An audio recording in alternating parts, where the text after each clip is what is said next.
तो जैसा कि हमने पिछले एपिसोड में देखा कि शिवा और उसके साथ ही निकल पड़ते हैं नो अनंत मणियों की तलाश में। अब आगे तभी शिवा सूर्या से कहता है, तुम्हें मैंने पहली बार देखा जब से मैं आया हूँ यहाँ। जिस पर सूर्य कहता है कि मैं ज्यादातर अपनी लैब में रहता हूँ और वहाँ अलग अलग प्रकार के गैजेट बनाता हूँ।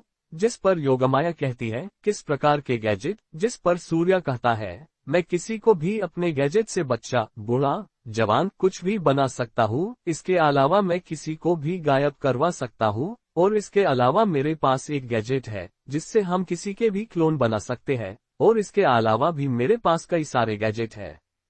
तभी गेंडा स्वामी कहता है कि क्या तुम्हारे पास कोई ऐसा गैजेट है जिससे मैं पतला और सुंदर हो सकूं? ये सुनकर सूर्या कहता है, हाँ है ना। तभी वो एक कैप्सूल निकालता है और उसे गेंडा स्वामी को खिला देता है, जिससे गेंडा स्वामी के मोटे पेट की जगह उसके सिक्स पैक आ जाते हैं और उसकी पूरी बॉडी मस्कुलर हो जाती है। उसका स्वला रंग गोरा हो जाता है। तभी योगमाया गेंडा स्वामी को देखकर कहती है, ये तो शिवा से भी ज्यादा हैंडसम हो चुका है। ये सुनकर तो गेंडा स्वामी की खुशी का ठिकाना नहीं होता है। तभी शिवा कहता है, संभल कर रहना गेंडा स्वामी, पहले तो तुम्हारे पीछे चुड़ैलें पड़ती थी और अब लड़कियां तुम्हारे पीछे पड़ेगी। ये सुनकर गेंडा स्वामी स्टाइल मारते हुए इंग्लिश में कहता है, डोंट वरी शिवा भाई, I will take care everything. ये सुनकर शिवा भी हैरान हो जाता है और सूर्या की ओर देखकर कहता है, तुम सही में गैजेट एक्सपर्ट हो। वैसे इस पिल का असर कब तक चलेगा? जिस पर सूर्या कहता है, लगभग 3 दिन। ये सुनकर गेंडा स्वामी कहता है, हमें अगले ब्रह्मांड में पहुंचने में कितना समय लगेगा? जिस सूर्या कहता है, लाइट की गति से हम 1 दिन में पहुंच जाएंगे। ये सुनकर योगमाया ने कहा, केवल 1 दिन? जिस सूर्या ने हाँ में जवाब दिया। तभी शिवा ने कहा, अगला ब्रह्मांड यहाँ से कितना दूर है? जिस पर सूर्या ने कहा, लगभग 1 करोड़ प्रकाश वर्ष दूर है। जिस पर शिवा ने कहा, क्या इतना दूर है? जिस पर सूर्या ने हाँ में जवाब दिया। ये सुनकर शिवा ने कहा, लेकिन इस रफ्तार से हम 1 दिन में कैसे पहुंचेंगे? जिस पर सूर्या ने कहा, आम लोगों के लिए पहुंचना मुश्किल हो सकता है शिवा, लेकिन हमारे लिए नहीं है, क्योंकि हम ब्लैक होल के अंदर से जाएंगे। ये सुनकर शिवा और योगमाया समेत सभी योद्धा चौंक गए। तभी शिवा ने कहा, लेकिन ब्लैक होल तो सब चीजों को निगलकर नष्ट कर देता है, तो उसके अंदर दूसरे ब्रह्मांड में जाने का रास्ता कैसे हो सकता है? ये सुनकर सूर्या ने कहा कि सभी ब्लैक होल एक जैसे नहीं होते हैं और किसी को आज तक पता नहीं चला कि ब्लैक होल के अंतिम छोर पर क्या है। लेकिन मैं सम्राट रोहन ओबरॉय का बेटा हूँ, मेरे लिए कुछ भी करना मुश्किल नहीं है। तभी शिवा ने पूछा, वैसे अभी हम कहाँ हैं? जिस पर सूर्या ने कहा, हम मिल्कवे गैलेक्सी को पार कर चुके हैं। तभी शिवा ने कहा, ठीक है। जिसके बाद योगमाया ने पूछा, तुम्हारे पास ये यंत्र कैसा है? तभी सूर्या ने कहा, ये एक राडा है जो हमें अनंत मणि को ढूंढने में सहायता करेगा। जिस पर योगमाया ने पूछा कि सबसे पास कौन सी मणि है? जिस पर सूर्या ने कहा, नील मणि। ये सुनकर शिवा ने कहा, ये मणि क्या काम करती है? ये सुनकर सूर्या ने कहा, ये मणि हमें काल ब्रह्मांड के अनंत सागर नाम के ग्रह पर मिलेगी और जैसा कि उस ग्रह का नाम है, वैसे ही वो ग्रह पूरी तरह से पानी से बना हुआ है और यह ग्रह पृथ्वी से हजारों गुना बड़ा है और इस ग्रह से जुड़ी एक पौराणिक कथा है। तभी योगमाया ने पूछा, कौन सी? जिस पर सूर्या ने बताया कि ये बात सतयुग की है, जब राक्षस हिरण्याक्ष ने पृथ्वी को अनंत सागर ग्रह में छिपा दिया था। तब भगवान विष्णु ने वराह अवतार लेकर पृथ्वी को वापस हमारे ब्रह्मांड में लेकर आए थे और जब वो उस पानी से भरे ग्रह से बाहर आए तो उनके पसीने की बूंद से इस मणि का निर्माण हुआ। ये सुनकर शिवा ने कहा, अच्छी बात है कि हम अपने साथ सूर्या को लेकर आए हैं, इसे काफी जानकारी है। ये सुनकर योगमाया ने शिवा से कहा, तुमने एकदम सही कहा शिवा। और इसी प्रकार वो सभी बातें करते करते एक बड़े से ब्लैक होल के पास आ गए। तभी उस ब्लैक होल को देखकर गेंडा स्वामी कहता है, शिवा भाई, ये तो बहुत बड़ा ब्लैक होल है और इसकी निगलने की शक्ति बहुत ज्यादा है। तभी सूर्या ने कहा, सब अपना सीट बेल्ट लगा लो, हम ब्लैक होल में प्रवेश करने वाले हैं। ये सुनकर सभी ने अपने सीट बेल्ट लगा लिए और सूर्या ने स्पेसशिप को फुल स्पीड से ब्लैक होल के अंदर पहुंचा दिया। जिसके बाद 1 घंटे तक तो उन सभी को गहरा अंधेरा दिखाई दिया। जिसके बाद उन्हें आसमान में अलग अलग रंग की रोशनी दिखने लगी और वो कुछ ही देर में तारों भरे आकाश में पहुंच गए। जिसके बाद सूर्या ने कहा, जेड तो हम आ गए। काल ब्रह्मांड में। तभी उन्हें वहां कई सारे देवता दिखते, जिन्हें देखकर सूर्य कहता है, ये इस ब्रह्मांड के लुटेरे देवता है। ये बात सुनकर एक देवता गुस्से से कहता है, लुटेरे से तुम्हारा क्या मतलब है? हम इस ब्रह्मांड के प्रवेश द्वार की रक्षा करते हैं। ये सुनकर सूर्य ने कहा, गेंडा स्वामी जाओ और इन लो क्लास के देवताओं को मजा चखाओ। ये सुनकर गेंडा स्वामी अपनी तलवार लेकर आगे बढ़ता है। तभी उसे देखकर शिवा कहता है, क्या गेंडा स्वामी इतने सारे देवताओं को हरा पाएगा? ये सुनकर सूर्य ने कहा, क्या तुम प्रवीण महरा की दी गई ट्रेनिंग पर शक कर रहे हो? ये सुनकर शिवा ने कहा ऐसी बात नहीं है, बस मुझे गेंडा स्वामी की फिक्र हो रही थी। ये सुनकर सूर्य ने कहा, चिंता मत करो। तभी गेंडा स्वामी स्टाइल से अपनी तलवार को बाहर निकलता है, जिसे देखकर एक देवता कहता है, देखो कितना स्टाइल मार रहा है। तभी गेंडा स्वामी कहता है, तुम में से आज कोई भी जिंदा नहीं जाएगा।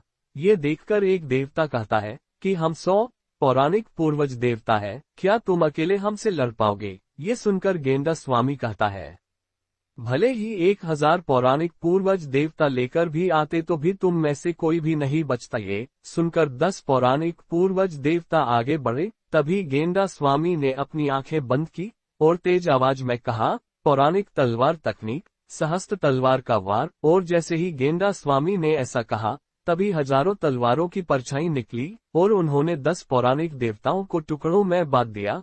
ये देखकर सभी देवता घबरा जाते हैं। तभी शिवा कहता है, क्या तुम्हारी दवाई के असर से किसी की शक्ति और समझ भी बढ़ती है? ये सुनकर सूर्य ने कहा, नहीं, ये सब गेंडा स्वामी की ट्रेनिंग की वजह से हुआ है।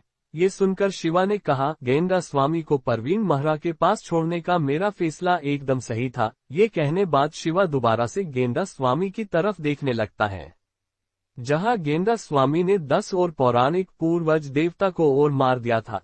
तभी सभी 80 देवताओं ने गेंडा स्वामी को घेर लिया। तभी गेंडा स्वामी ने अपनी दिव्य ऊर्जा का प्रयोग किया और उसका आकार काफी बढ़ गया। और ये देखकर सभी देवताओं ने एक साथ दिव्य जंजीर का प्रयोग किया और उससे गेंडा स्वामी पर हमला किया, जिसे देखकर गेंडा स्वामी ने अपनी तलवार में दिव्य ऊर्जा को इंजेक्ट किया, जिससे उसकी तलवार काफी बड़ी हो जाती है और वो अपनी तलवार के एक ही वार से सभी दिव्य जंजीरों को काट देता है। और उसके दूसरे हमले से 20 देवता और मारे गए, जिसके बाद गेंडा स्वामी ने एक साथ 60 देवताओं से युद्ध किया और 1 घंटे के अंदर उन्हें भी बुरी तरह से घायल कर दिया। और गेंडा स्वामी की इतनी भयानक तलवारबाजी को देखकर शिवा भी आश्चर्यचकित रह गया। और गेंडा स्वामी का सुंदर और हैंडसम शरीर किसी खून में नहाए युद्ध देवता की तरह लग रहा था। तभी उसे देखकर वहां पर सुनहरे कवच में एक देवता प्रकट हुआ, जो देव सम्राट के युद्ध स्तर पर था। उसने गेंडा स्वामी की ओर देखा और कहा, तुम एक शक्तिशाली योद्धा हो, अगर हिम्मत हो तो मुझसे युद्ध करो। और ऐसा कहते ही लुटेरे देवताओं का लीडर, जिसका नाम जयकाल था, उसने अपना देवदंड निकाला और उससे गेंडा स्वामी पर हमला किया, जिससे गेंडा स्वामी हवा में उड़ता हुआ एक ग्रह से टकरा गया और वापस अपने वास्तविक आकार में गया और उसके मुंह से ढेर सारा खून निकलने लगा। ये देखकर शिवा ने आगे बढ़ने की कोशिश की। तभी गेंडा स्वामी मुस्कुराते हुए खड़ा हुआ और उसने मुस्कुराते हुए कहा कि आप चिंता मत कीजिए शिवा भाई, इसे तो मैं अकेले ही संभाल लूंगा। ये कहने के बाद गेंडा स्वामी ने भगवान नंदी के दिए हुए वरदान का प्रयोग किया और एक विशाल गैंडे में बदल गया और सीधा जयकाल की ओर बढ़ने लगा। तभी जयकाल अपने देवदंड का प्रयोग किया, जिससे हजारों दिव्य कांटे गेंडा स्वामी से आकर टकराते हैं, लेकिन इसका उस पर कोई असर नहीं होता है और गेंडा सीधा जाकर जयकाल से टकरा जाता है। और उस टकराव से जयकाल हवा उड़ते हैं, एक ग्रह से जाकर टकराता जाता है और उसके शरीर की कुछ हड्डियां टूट जाती है। तभी वो अपने देवदंड को हवा में लहराता है, जिससे उसके पीछे 1000 हाथ वाली धर्म मूर्ति आ जाती है, जिसे देखकर आचार्य योगमाया शिवा से कहती है, शिवा, ये मूर्ति तो काफी शक्तिशाली लगती है। तभी शिवा ने कहा, हाँ सही में, ये तो मेरी काले पंख वाले सम्राट की धर्म मूर्ति से भी ज्यादा शक्तिशाली है। तभी जयकाल अपनी मूर्ति को गेंडा स्वामी पर हमला करने को कहता है। ये सुनकर वो मूर्ति अपने 1000 हाथों से गेंडा स्वामी पर हमला करती है और उसके गेंडे जैसे शरीर को दबा देती है। ये देखकर गेंडा स्वामी ने अपने हाथ से एक हैंड साइन बनाया और वो आकार में काफी छोटा हो गया, जिससे वो धर्म मूर्ति के हमले से बच गया। जिसके बाद वो वापस अपने इंसानी रूप में आ गया और उसने अपनी आंखें बंद की और उसकी तलवार फिर रोशनी से चमकने लगी। तभी गेंडा स्वामी ने तेज आवाज में कहा, तलवार की तकनीक, लाइट स्लैश। और ऐसा कहते ही गेंडा स्वामी ने उस रोशनी से भरी तलवार को हवा में घुमाया, जिससे रोशनी की एक किरण निकली और उसने उस 1000 हाथ वाली धर्म मूर्ति को कई टुकड़ों में बांट दिया, जिससे वो धर्म मूर्ति जयकाल के पीछे से गायब हो गई। ये देखकर गेंडा स्वामी ने अपने पीछे 10 धर्म मूर्तियों को प्रकट किया और उन सभी के हाथ में 10 तलवारें थी, जो रोशनी से चमक रही थी। ये देखकर गेंडा स्वामी ने उन्हें जयकाल पर हमला करने का आदेश दिया। ऐसा सुनकर उन सभी ने मिलकर अपने वार से जयकाल को कई टुकड़ों में बांट दिया, लेकिन तभी जयकाल ने अपने देवदंड को हवा में लहराया, जिससे उसका शरीर फिर से जुड़ गया, लेकिन अब वो काफी कमजोर हो गया था। तभी गेंडा स्वामी ने अपने हाथ में एक सुनहरी रंग की रोशनी जलाई और अपने हाथ को जयकाल के सर पर रख दिया, जिससे वो एक धर्म मूर्ति में बदल गया और गेंडा स्वामी ने उसके देवदंड को तोड़ दिया और उसे अपनी धर्म मूर्ति बना लिया, जिसे देखकर सभी पौराणिक पूर्वज देवता कांपने लगे और उन्होंने गेंडा स्वामी के सामने घुटने टेक दिए। ये देखकर गेंडा स्वामी ने कहा, अगर तुम मुझसे ये वादा करते हो कि तुम आज से किसी भी आने जाने वाले योद्धा को परेशान नहीं करोगे, तो मैं तुम्हें जाने दूंगा। ये सुनकर सभी 60 पौराणिक पूर्वज देवताओं ने अपना सर हाँ में झुका लिया। ये देखकर गेंडा स्वामी ने उनसे इस ब्रह्मांड के बारे में जानकारी इकट्ठा की, जिसके बाद उन्हें वहां से जाने का आदेश दिया। ये सुनकर वो सभी देवता वहां से चले गए, जिसके बाद गेंडा स्वामी वापस स्पेसशिप में आ जाता है। तभी उसकी हालत देखकर सूर्या उसे एक महादिव्य गोली दे देता है, जिसे खाकर गेंडा स्वामी साधना करने के लिए बैठ जाता है। जिसके बाद शिवा सूर्या से पूछता है कि अनंत सागर ग्रह यहाँ से कितनी दूर है। ये सुनकर सूर्या ने कहा कि यहाँ से कुछ ही दूर, नीला आकाश गंगा में। ये सुनकर शिवा ने कहा, तो जल्दी चलो फुल स्पीड से। ये सुनकर सूर्या ने कहा, तो सभी लोग सीट पेटियां बांध लो, अब हम फुल स्पीड से जाएंगे अनंत सागर ग्रह की ओर। और ऐसा कहते ही वो सभी केवल 2 मिनट में ही नील आकाश गंगा में पहुंच गए। तभी उन्होंने वहां के सौर मंडल में नीला सूर्य देखा। ये देखकर योगमाया ने कहा कि शिवा देखो, यहाँ भी पृथ्वी है, लेकिन वो पूरी नीले रंग की है। ये देखकर शिवा ने कहा कि इस आकाश गंगा में नील आकाशीय दिव्य ऊर्जा है, जिससे यहाँ की सभी चीजें नीली है और यहाँ पर दिव्य नीलम की वर्षा होती है, जिसकी ऊर्जा को अगर कोई योद्धा ग्रहण करे तो उसकी साधना का स्तर काफी तेजी से बढ़ सकता है। तभी सूर्या ने कहा, हम बस पहुंचने वाले हैं अनंत सागर ग्रह में। तभी उन्हें पानी से भरा एक ग्रह दिखता है, जो पृथ्वी से लाखों गुना बड़ा था। तभी स्पेसशिप ने तेजी से उस ग्रह के अंदर लैंड किया, जिसके बाद शिवा और सभी लोग स्पेसशिप से बाहर आए और सूर्या ने उस स्पेसशिप को वापस अपनी स्टोरेज रिंग में डाल दिया। जिसे देखकर योगमाया ने सूर्या से पूछा कि क्या तुम्हारी स्टोरेज रिंग में इतनी जगह है कि तुम इसमें पूरे स्पेसशिप को कैसे रख सकते हो। जिस पर सूर्या ने कहा, ये विशेष प्रकार की स्टोरेज रिंग है जो डायरेक्ट मेरी लैब से जुड़ी हुई है, इसीलिए मैं इसमें अपना कोई भी गैजेट रख सकता हूँ। तभी शिवा कहता है कि क्या तुम ऐसी एक स्टोरेज रिंग मेरे लिए बना सकते हो।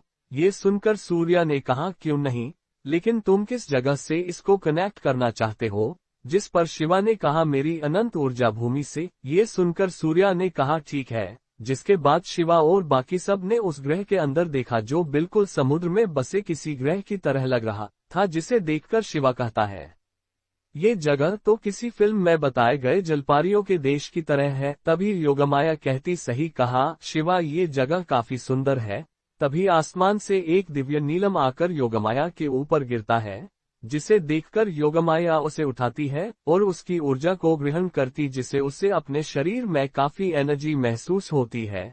जिसके बाद वो सभी आगे बढ़ते हैं। तभी गेंडा स्वामी की सांसें फूलने लगती है। ये देखकर सूर्या उसे और बाकी सबको एक नीली कैप्सूल देता है, जिसे खाकर गेंडा स्वामी ठीक हो जाता है। जिसे देखकर सूर्या कहता है कि यहाँ हम ज्यादा दिव्य ऊर्जा का प्रयोग नहीं कर सकते हैं, इसीलिए तुम्हें सांस लेने में दिक्कत आ रही थी। जिसके बाद सभी चलते चलते एक जगह पहुंच जाते हैं, जहां पर लिखा हुआ जलपरियों का देश। ये देखकर शिवा और योगमाया दोनों हैरान हो जाते हैं। तभी वो उस शहर के अंदर जाते हैं।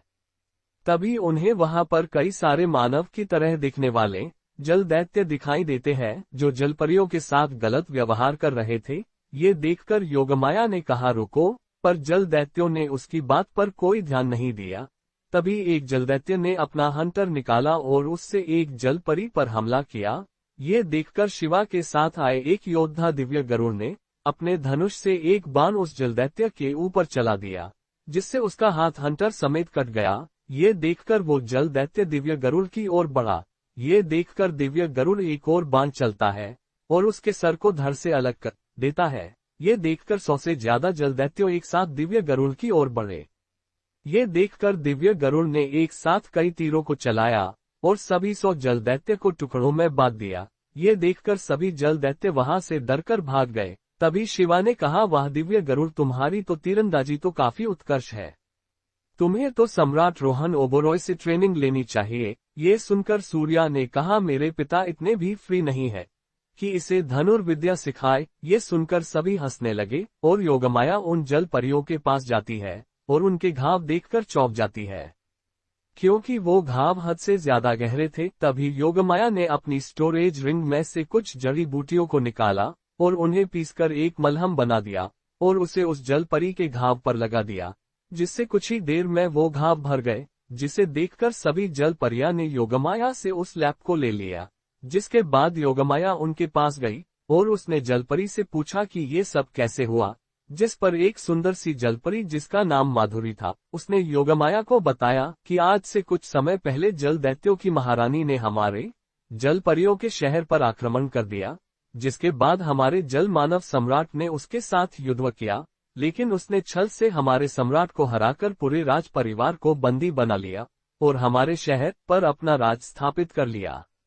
जिसके बाद जल दैत्य ने हमारा जीवन नर्क बना दिया और वो हमसे मजदूरी करवाते हैं और उन्होंने ने हमारे स्वामियों को भी बंदी बना लिया और वो हमारे साथ अवैध संबंध तक बनाने लगे। ये सुनकर आचार्य योगमाया गुस्से से कांप उठी और उसने कहा मैं आचार्य योगमाया आपको आजादी दिलाऊंगी, भले ही इसके लिए मुझे पूरे जल दैत्य वंश का विनाश ही क्यों न करना पड़े। ये सुनकर सभी जलपरियों ने कहा लेकिन वो जल दैत्यों की महारानी काफी ज्यादा शक्तिशाली है और वो 9वें स्तर की देव सम्राट है। ये सुनकर योगमाया ने कहा इसकी चिंता तुम मत करो, मैं सब संभाल लूंगी। जिसके बाद आचार्य योगमाया ने दिव्य गरुड़ और गेंडा स्वामी को आदेश दिया कि वो दोनों जाकर सभी जल मानवों को कैद से आजाद करवाए। ये सुनकर उन दोनों ने सभी जल दैत्यों पर हमला कर दिया और दिव्य गरुड़ ने अपने बाणों से वहां जल दैत्यों की लाशों का ढेर लगा दिया। जिसके बाद जल दैत्यों के सेनापति और गेंडा स्वामी के बीच भयानक युद्ध हुआ और उसने सेनापति का सर काटकर सभी जल मानवों को आजाद करवा दिया और उस सर को जल दैत्यों की महारानी के झंडे को उतारकर उसकी जगह लगा दिया। जिसके बाद आचार्य योगमाया ने एक पत्र निकला और उसमें लिखा कि मैं आचार्य योगमाया जल दैत्यों की महारानी को युद्ध की चुनौती देती हूँ। जिसके बाद उसने उस पत्र को एक रोशनी के गोले में भरकर आसमान में छोड़ दिया। तभी हमें पानी के अंदर एक काले रंग का महल दिखाया जाता है जहाँ कई सारे जल दैत्य जमा थे। तभी महल के अंदर एक सुंदर महिला दिखाई जाती है जिसके आसपास कई सारे जल दैत्य खड़े थे। तभी वहां एक सैनिक भागता हुआ आता है और वो संदेश जल दैत्यों की महारानी को देता है, जिसे पढ़कर वो कहती है कि आखिर ये आचार्य योगमाया है कौन है और उसने मुझे युद्ध की चुनौती क्यों दी है। तभी एक और सैनिक आता है और वो कहता है कि महारानी किसी ने जलपरियों के देश में हमारे सभी जल दैत्यों को मार दिया है। ये सुनकर जल दैत्यों की महारानी गुस्से से कांप उठती है और उस संदेश के कागज को सूंघती है तो उसे उसमें जल दैत्य के खून की महक आती है। जिसके बाद वो पूरी बात समझ जाती है और युद्ध की चुनौती को स्वीकार कर लेती है। तभी सीन शिफ्ट होता है और हमें आचार्य योगमाया को दिखाया जाता है जो सभी जल मानवों के साथ मिलकर एक ताकतवर सेना का गठन करती है। जिस सेना का सेनापति वो गेंडा स्वामी और दिव्य गरुड़ बनाती है। जिसे देखकर शिवा कहता है कि अगर तुम्हें मेरी कोई मदद चाहिए तो तुम ले सकती हो। जिस पर योगमाया हंसते हुए कहती कि क्या तुम चहल सूर्यवंशी की शिष्या को कमजोर समझते हो। ये सुनकर शिवा कहता है नहीं, मैं तो यूं ही पूछ रहा था। जिस पर योगमाया कहती है तुम तो सिर्फ शो देखो, बाकी एक्शन मुझ पर छोड़ दो। जिस पर शिवा हंसते हुए वहां बैठ जाता है। तो क्या होगा आगे, कैसे सामना करेगी आचार्य योगमाया जल दैत्यों की महारानी का और शिवा कैसे प्राप्त करेगा नीलमणि को जानने के लिए सुनते रहे महायोद्धा शिवा। तो पिछले एपिसोड में आपने देखा कि आचार्य योगमाया ने जल दैत्यों की महारानी को युद्ध की चुनौती दे दी थी, जिसे जल दैत्यों की महारानी ने स्वीकार कर लिया था। जिसके बाद आचार्य योगमाया ने जल मानवों के साथ एक ताकतवर सेना का गठन किया। अब आगे, जिसके बाद सभी जल मानवों ने अपने अस्त्र शास्त्रों को तैयार किया। जिसके बाद योगमाया ने उस क्षेत्र का एक नक्शा तैयार किया। जिसके बाद सबने युद्ध के लिए योजना बनाई, जिसे देखकर सूर्या ने कहा, ये भी मेरी माँ की तरह योजना बना रही है। जिस पर शिवा कहता है कि तुम्हारे पिता सम्राट रोहन ओबरॉय भी कम नहीं है, वो भी युद्ध की योजना तुम्हारी माँ से बनवाते हैं। जिस सूर्या ने कहा, हाँ तुमने बात तो सही कही, मेरे पिता के हर युद्ध के लिए योजना मेरी माँ ही बनाती है। मेरे पिता अर्जुन है तो मेरी माँ उनके लिए कृष्ण है। जिस पर शिवा कहता है कि योगमाया युद्ध के लिए चक्रव्यूह की रचना की योजना बना रही है। जिस पर सूर्या कहता है, लेकिन चक्रव्यूह हवाई हमलों को नहीं रोक सकता है। जिस पर शिवा ने कहा कि तुम चिंता मत करो, योगमाया सब संभाल लेगी, चलो हम दोनों जूस पी के आते हैं। जिस पर सूर्य कहता है, ठीक है। तभी चलते चलते सूर्य पूछता है कि तुम कितने शक्तिशाली हो गए। जिस पर शिवा ने कहा कि मैं दिव्य देव सम्राट के पहले स्तर का योद्धा बन चुका हूँ। ये सुनकर सूर्य कहता है कि वाह, तुम्हारी अभ्यास की गति तो काफी तेज है।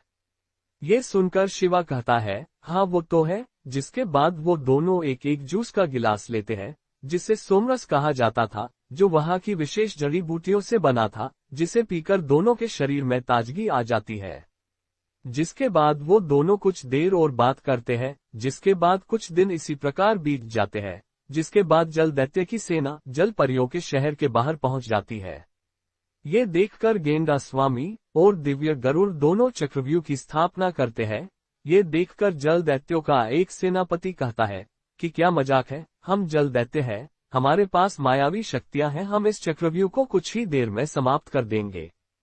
तभी गेंडा स्वामी ने अपना हाथ हिलाया। ये देखकर सभी जल मानवों ने अपनी जादुई छड़ी को आसमान में लहराया, जिसने पानी के आसमान में एक शक्तिशाली ऊर्जा जाल का गठन किया। जिसके बाद आचार्य योगमाया ने अपनी दिव्य सुनहरी हांडी को शरीर से बाहर निकाला और उस ऊर्जा जाल को मजबूत करने को कहा। जिसे सुनकर उस हांडी ने उस ऊर्जा जाल पर एक सुनहरी परत चढ़ा दी, जिससे वो ऊर्जा जाल और भी ज्यादा मजबूत हो गया। जिसके बाद भयानक युद्ध हुआ, जिसमें लाखों जल दैत्य मारे गए और गेंडा स्वामी और दिव्य गरुड़ ने मिलकर जल दैत्यों के 10 सेनापति को मार दिया। जिसके बाद जैसे ही शाम होने वाली थी, तभी जल दैत्यों की सेना के प्रमुख ने युद्ध विराम के लिए शंख बजाया, लेकिन आचार्य योगमाया ने युद्ध पर विराम न लगाने की घोषणा की और सेना हमला करती रही। जिसके बाद ये युद्ध पूरे 10 दिन तक चलता रहा, जिसमें 10 लाख जल दैत्य मारे गए, लेकिन फिर भी उन्हें चक्रव्यूह में घुसने का कोई रास्ता नहीं मिला। जिसके बाद 11वें दिन जल दैत्यों की महारानी ने मायावी जल दैत्यों को भेजा। ये देखकर आचार्य योगमाया ने शब्द भेदी विद्या का प्रयोग किया और उनकी माया को नष्ट कर दिया। जिसके बाद योगमाया ने शब्द भेदी दिव्य हांडी का प्रयोग किया, जिससे शब्द भेदी विद्या की शक्ति कई गुना बढ़ गई और 1 लाख मायावी जल दैत्य मारे गए।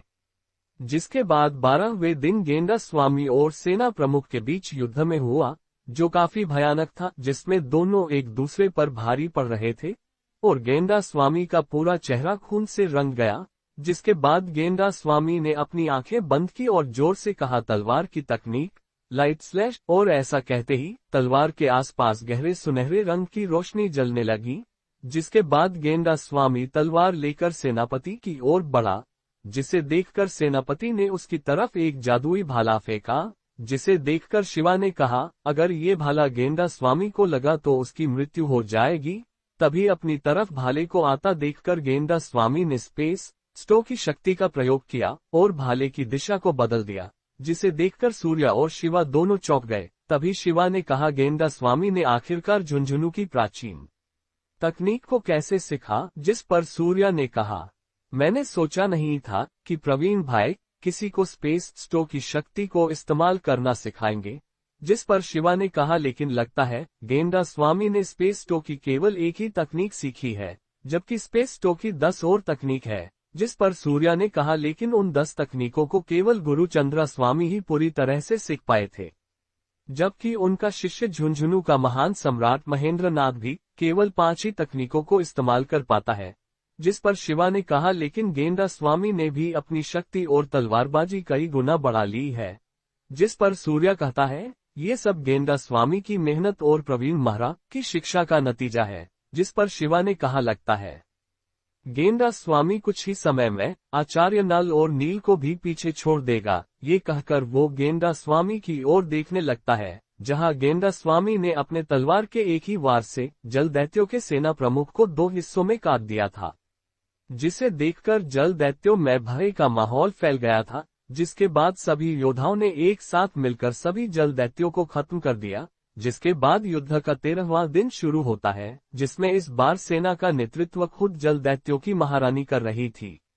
उसका सुंदर चेहरा मानो ऐसा लग रहा जैसे उनके समाने जल दैवी खड़ी हो। जिसके बाद जल दैत्यों की महारानी मणिकर्णिका ने अपने देवदंड को निकाला और उसे हवा में लहराया, जिससे एक रोशनी की तेज किरण प्रकट हुई और वो जाकर सीधा ऊर्जा जाल से टकराए, लेकिन ऊर्जा जाल पर इसका कोई प्रभाव नहीं हुआ। ये देखकर जल दैत्यों की महारानी ने अपने हाथ को हवा में लहराया, जिससे आसमान में भयंकर दिव्यास्त्र बनने लगा, जिससे आसमान जहरीली धुंध फैलने लगी और वो दिव्यास्त्र सीधा जाकर ऊर्जा जाल से टकरा गया और उसे नष्ट कर दिया। जिसके बाद वो अस्त्र चक्रव्यूह की ओर बढ़ने लगा, जिसके प्रभाव से सभी योद्धा बेहोश होने लगे। ये देखकर योगमाया ने अपनी आंखें बंद की, जिससे उसके पीछे 500 फीट की नीली दिव्य नागिन की छाया बनने लगी और छाया ने उस दिव्यास्त्र को अपने ऊपर ले लिया और दिव्यास्त्र की शक्ति को नष्ट कर दिया। जिसे देखकर जल दैत्यों की महारानी हैरान हो गई। तभी आचार्य योगमाया ने अपनी स्वास्थ्य हांडी को निकाला और उसे सभी के जहर का उपचार करने का आदेश दिया। ये सुनकर वो दिव्य हांडी आसमान में घूमने लगी और हर तरफ दिव्य किरणें बरसने लगी, जिससे उनके शरीर का जहर कम होने लगा। जिसके बाद आचार्य योगमाया ने कहा, अब तुम देखो मेरे दिव्यास्त्र ताकत। ये कहकर आचार्य योगमाया ने अपना हाथ हवा में लहराया, जिससे हवा में एक ताकतवर दिव्यास्त्र बनने लगा, जिसकी आध्यात्मिक आभा से सभी जल दैत्यों के मुंह से खून निकलने लगा। जिसके बाद उस दिव्यास्त्र से भयानक दिव्य बिजलियां गिरने लगी, जिसने कई सारे जल दैत्यों को जलाकर राख में बदल दिया। ये देखकर जल दैत्यों की महारानी ने अपने देवदंड को हवा में लहराया, जिससे एक सुरक्षा कवच बन गया।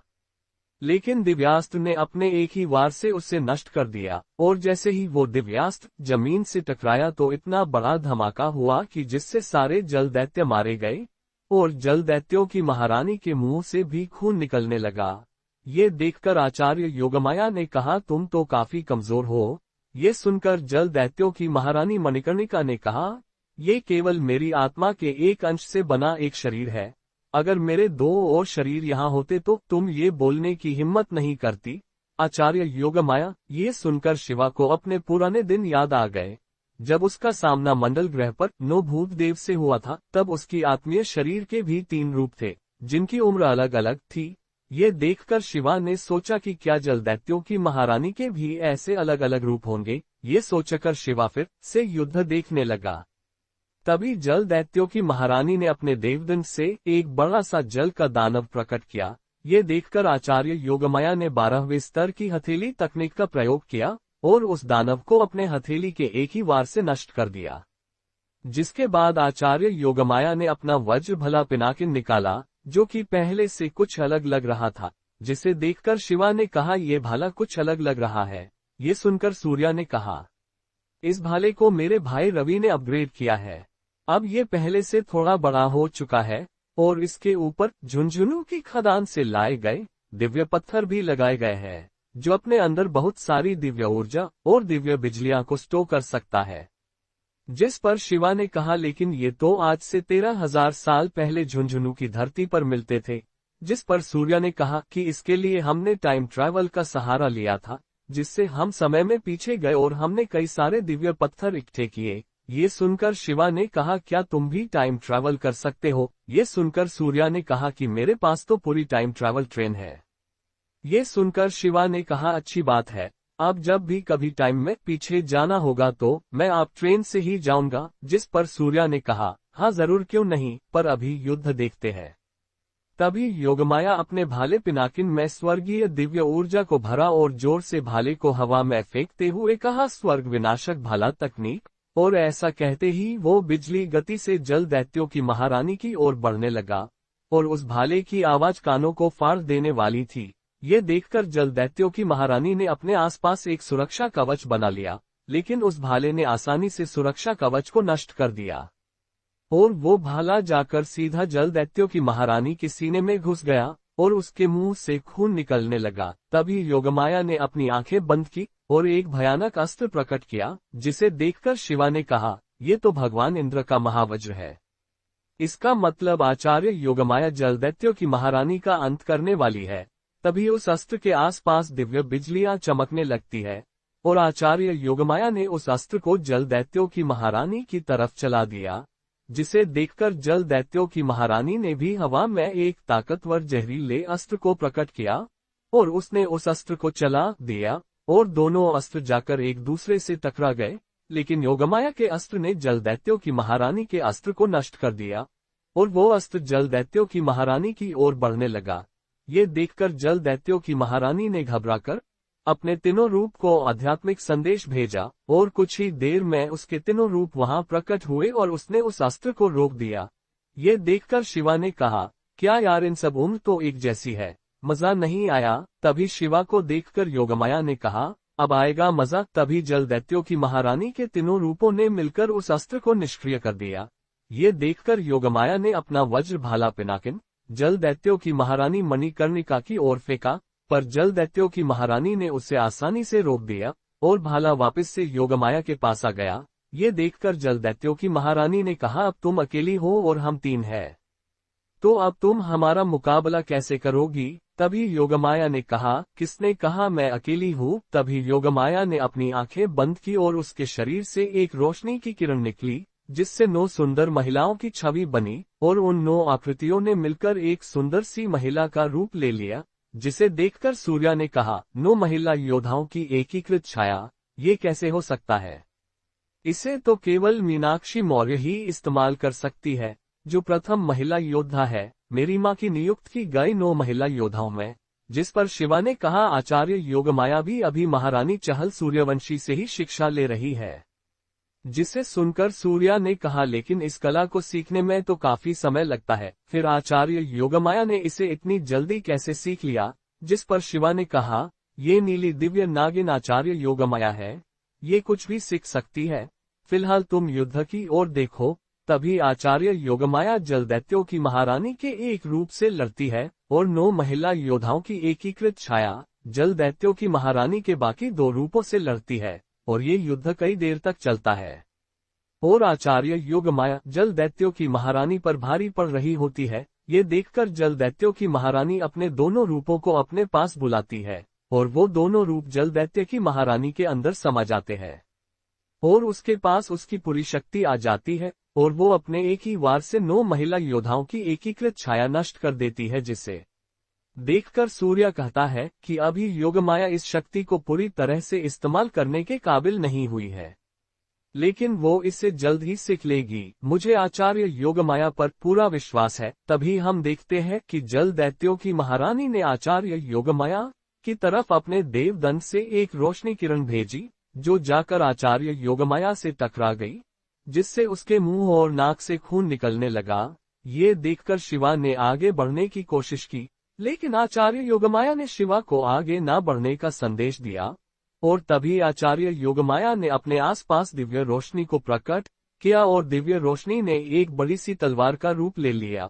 उस ताकतवर तलवार को देखकर जल दैत्यों की महारानी मणिकर्णिका भी भय से कांपने लगी, और उसने अपने अंदर की पूरी दिव्य ऊर्जा को निकालकर एक ताकतवर ऊर्जा जाल गठन किया। तभी आचार्य योगमाया ने जोर से तेज आवाज में कहा, मारक सूर्यवंशी तकनीक का पहला वार, मारक रोशनी की तलवार। और जैसे ही योगमाया ने ऐसा कहा, तो वो रोशनी की तलवार जाकर सीधा जल दैत्यों की महारानी मणिकर्णिका के ऊर्जा जाल से टकराए, और दोनों के टकराने से इतना बड़ा धमाका हुआ कि पानी से भरी पूरी जमीन दिव्य ऊर्जा से भर गई, और उसकी तीव्र ऊर्जा से शिवा सहित सभी के आंखों में जलन होने लगी। और जैसे ही वो दिव्य ऊर्जा हटी, तो सभी ने देखा कि जल दैत्यों की महारानी का पूरा शरीर खून से भीग गया है, और उसके देवदंड भी टुकड़े टुकड़े हो गए हैं, और वो मृत्यु के निकट पहुंच गई है, और उसके मुंह से ढेर सारा खून निकलने लगा है। तभी उसने अपने मुंह से खून थूकते हुए कांपती हुई आवाज में कहा, आज भले ही मर जाओ लेकिन मेरे साथ तुम भी मरोगी। तभी वो अपने शरीर के पूरे जहर को निकालती है, जिसे देखकर सूर्या घबराते हुए कहता है, अरे नहीं, ये तो प्राचीन कालकुट विष है जिससे बचना नामुमकिन माना जाता है। तभी जल दैत्यों की महारानी उस जहर से एक ताकतवर खंजर का निर्माण करती है और उसे आचार्य योगमाया की तरफ चला देती है। ये देखकर आचार्य योगमाया राजकीय मोहर का प्रयोग करती है, जिससे महारानी चहल सूर्यवंशी की छवि आसमान में बनने लगती है और उस सुंदर छवि के देखने मात्र से वो खंजर नष्ट हो जाता है। तभी आचार्य योगमाया आसमान में उठने लगती है और उसके आस पंचमुखी नीली दिव्य नागिन की परछाई बनने लगती है और उसके आसपास भारत देश की 9 दिव्य हांडियां लहराने लगती है, जिनकी ऊर्जा से आचार्य योगमाया ने एक ताकतवर दिव्यास्त्र का निर्माण किया, जिसके अंदर भारत देश की 9 दिव्य हांडियां की ताकत थी और उस दिव्यास्त्र के आसपास स्वर्गीय दिव्य बिजलियां चमकने लगी, जिसे देखकर शिवा ने कहा कि क्या दिव्य हांडियों की ऊर्जा से भी दिव्यास्त्र बनाया जा सकता है। जिसे देखकर सूर्या ने कहा, हाँ, ऐसा मुमकिन है। जिसे सर्जन की कला का संपूर्ण ज्ञान है, केवल वो ऐसा कर सकता है। जिस पर शिवा ने कहा, क्या मैं भी अपनी ऊर्जा से दिव्यास्त्र को बना सकता हूँ? जिस पर सूर्या ने कहा, हाँ, क्यों नहीं, लेकिन तुम्हें इसके लिए एक प्राचीन तकनीक सीखनी होगी, जिसे दिव्य ऊर्जा संग्रहण कला कहा जाता है, जिसमें तुम्हें अपने शरीर से दिव्य ऊर्जा को निकालकर उसे एक अस्त्र में बदलना होगा, जिसके लिए तुम्हें अपने चेतना सागर में एक छोटी सी स्पेस की दुनिया बनानी होगी, जिसके अंदर तुम प्रकृति से प्राप्त दिव्य ऊर्जा को संग्रहित कर सकते हो। जिसके बाद सूर्या ने कहा, लेकिन अभी आचार्य योगमाया केवल अपने शरीर और दिव्य हांडियों की ऊर्जा का उपयोग ही कर रही है, जो काफी हानिकारक है और इससे साधक की आत्मा पर काफी दबाव पड़ता है, जिससे वो नष्ट भी हो सकती है। ये सुनकर शिवा ने योगमाया से रुकने को कहा, लेकिन तभी योगमाया ने उस अस्त्र को जल दैत्यों की महारानी पर चला दिया और अपनी मौत का इंतजार करती हुई जल दैत्यों की महारानी गंभीर हालत में वहां खड़ी रही और दिव्यास्त्र आकर सीधा उसके सीने से टकरा गया, जिससे उसका शरीर और उसकी आत्मा दोनों नष्ट हो गई। जिसके बाद कुछ समय के लिए चारों ओर शांति फैल गई, जिसके बाद सभी जल परियों और जल मानवों ने मिलकर आचार्य योगमाया के नाम के जयकारे लगाए। जिसके बाद उन्होंने जल मानवों के सम्राट और महारानी को आजाद कराया। जिसके बाद शिवा और उसके साथियों ने कुछ समय जल परियों के शहर में ही बिताया। जिसके बाद उन्होंने जल मानवों के सम्राट से नीलमणि बारे में, जिस पर उसने घबराते हुए कहा कि क्या तुम उस महान शक्ति नीलमणि को ढूंढने आए हो? जिस पर शिवा ने हाँ में सर हिलाया। ये सुनकर जल मानवों के सम्राट ने कहा कि नीलमणि को पाना कोई आसान बात नहीं है। उस जगह कई सारी दिव्य शक्तियां वास करती है, जिनके रहते आज तक कोई भी उस मणि को प्राप्त नहीं कर पाया है, और अगर तुम इन सब को पार भी कर लोगे तो भी तुम इस ब्रह्मांड के जल देवता और नीलमणि के रक्षक जल देवता बारून को पराजित नहीं कर सकते हो। वो एक ताकतवर अमर देवता है जो दिव्य देव सम्राट के 5वें स्तर पर है। ये सुनकर योगमाया ने कहा, ये तो काफी शक्तिशाली लगता है। जिस पर सूर्या ने कहा, जल देवता बारून कोई मामूली योद्धा नहीं है, उसे हजारों सालों का युद्ध अनुभव है। जिस पर शिवा ने कहा, भले ही वो कितना ही शक्तिशाली क्यों ना हो, पर मैं भी महायोद्धा शिवा हूँ। मुझे खुद पर और मेरे गुरु की शिक्षा पर पूरा भरोसा है। ये सुनकर जल मानवों के सम्राट को शिवा पर काफी गर्व होता है और उन्होंने शिवा को एक बड़ा सा जादुई नीलम दिया, जिसकी ऊर्जा से शिवा किसी भी बड़े से बड़े हमले के घाव को भर सकता है। वैसे तो शिवा के पास दिव्य अमर शरीर है, लेकिन शिवा उसे अपने परिवार और अपनी बहन मीनाक्षी के लिए रख लेता है और तभी उसे अपने परिवार और अपनी बहन मीनाक्षी की याद आती है और वो सोच रहा होता है कि उसकी बहन कैसी होगी। तभी सीन शिफ्ट होता है और हमें एक बैटलफील्ड को दिखाया जाता है, जहां हमें शिवा की बहन मीनाक्षी को दिखाया जाता है, जो कई योद्धाओं से घिरी होती है और वो एक साथ मीनाक्षी पर वार करते हैं। ये देखकर मीनाक्षी अपनी तलवार को निकालती है और एक एक करके 10 पौराणिक युद्ध देवताओं को पराजित कर देती है, जिसे देखकर चंद्रिका कहती है, मीनाक्षी अब कितनी बदल चुकी है। जब वो यहाँ पहली बार आई थी तब वो कितनी कमजोर और मासूम थी, पर इन 3 सालों में वो कितनी बदल चुकी है। ये बिल्कुल अब हमारी प्रथम महिला योद्धा मीनाक्षी मौर्य की तरह ही लग रही है। जिस पर शशि कहती है, हाँ, उसका तेज और उसके हाव भाव बिल्कुल मीनाक्षी मौर्य जैसे ही है। और ऐसा ही चलता रहा तो वो एक दिन हम सबको पीछे छोड़ देगी। जिस पर दिव्यांशी ने कहा, हाँ ये लड़की तो मीनाक्षी मौर्य के रास्ते पर चल रही है। तभी सबकी बातों के बीच में से एक काले कपड़े वाली एक सुंदर लड़की गुजरती, जिसे देखकर सभी 7 महिला योद्धा अपना सर झुका लेती है और एक साथ कहती है, प्रथम महिला योद्धा मीनाक्षी मौर्य को हमारा प्रणाम। ये सुनकर मीनाक्षी भी उन्हें प्रणाम करती है और सीधा बैटलफील्ड की ओर देखती है, जहां उसे गर्व से खड़ी हुई शिवा की बहन मीनाक्षी दिखाई देती है, जिसे देखकर मीनाक्षी मौर्य कहती है, क्या तुम मेरे साथ एक मुकाबला करोगी मीनू? जिस पर मीनू कहती है, क्या आपसे मुकाबला करना होगा टीचर? जिस पर मीनाक्षी मौर्य ने कहा, क्या हुआ तुम डर गई? जिस पर मीनू कहती है, मैं किसी से नहीं डरती हूँ टीचर, मैं महायोद्धा शिवा की बहन हूँ। ये सुनकर मीनाक्षी मुस्कुराने लगती है। तो क्या होगा आगे, कैसा होगा दोनों मीनाक्षी का युद्ध, और क्या शिवा हरा पाएगा जलदेवता बारून को? जानने के लिए पढ़ते रहे महायोद्धा शिवा। अल्पविराम। तो जैसा कि आपने पिछले एपिसोड में देखा कि आचार्य योगमाया ने जल दैत्यों की महारानी को हारकर सभी जल मानवों को कैद से आजाद करवा लिया था, जिसके बाद शिवा और उसके साथियों को जल देवता बारून के बारे में पता चलता है कि वही नीलमणि रक्षक है। अब आगे तो जैसे कि बैटलफील्ड में मीनाक्षी मौर्य ने शिवा की बहन मीनाक्षी को बैटल की चुनौती देती है। ये सुनकर मीनू इसके लिए राजी हो जाती है।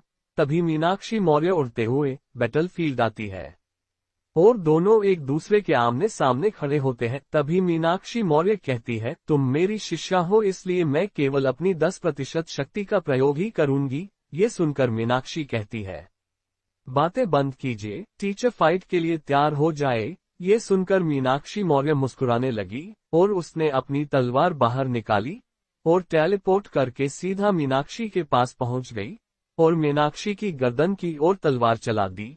ये देखकर मीनू ने हवा में हाथ घुमाया और उसके आसपास हरे रंग की रोशनी जलने लगी। ये देखकर मीनाक्षी ने तेज आवाज में हवा शक्ति विंड कटर, और ऐसा कहते ही एक हवा की लहर आकर सीधा मीनाक्षी मौर्य की तलवार से टकरा जाती है और मीनाक्षी मौर्य कुछ कदम पीछे हो जाती है, जिसे देखकर सभी योद्धा चौंक जाते हैं। और ये देखकर चंद्रिका कहती है, मानना पड़ेगा शिवा की बहन मीनाक्षी काफी जल्दी कितनी काबिल हो चुकी है। जिस पर सुप्रिया कहती है, हाँ सही कहा, मीनाक्षी मौर्य के इतने तेज हमले को रोकना कोई मामूली बात नहीं है। ये सुनकर दिव्यांशी कहती है, अभी तुम लोग बैटलफील्ड की ओर देखो। ये सुनकर सभी बैटलफील्ड की ओर देखने लगते हैं। तभी मीनाक्षी मौर्य अपनी तलवार को हवा में घुमाती है, जिससे आकाश में 1000 तलवार की छाया बनने लगती है। तभी मीनाक्षी मौर्य तेज आवाज में कहती है, तलवार की तकनीक सहस्त्र तलवार, और ऐसा कहते ही वो 1000 तलवार की छाया मीनू की ओर बढ़ने लगती है, जिसे देखकर मीनू अपने आसपास सुनहरी दिव्य ऊर्जा को एकत्रित करती है और एक शक्तिशाली ऊर्जा जाल का गठन करती है, जिससे वो 900 तलवारों की छाया को तो रोक लेती है, लेकिन उसके बाद वो ऊर्जा जाल टूट जाता है और ये देखकर मीनू अपनी तलवार से उन सभी तलवार की छाया को नष्ट करने लगती है। लेकिन एक तलवार की छाया उसकी बाह से टकरा जाती है और उसकी बाह से खून निकलने लगता है। ये देखकर सभी लोग घबरा जाते हैं और चंद्रिका मीनाक्षी मौर्य को युद्ध रोकने के लिए कहती है, लेकिन मीनू ने पीछे हटने से मना कर दिया। ये देखकर मीनाक्षी मौर्य ने कहा, सही में तुम उस पागल शिवा की बहन और मेरी शिष्या हो।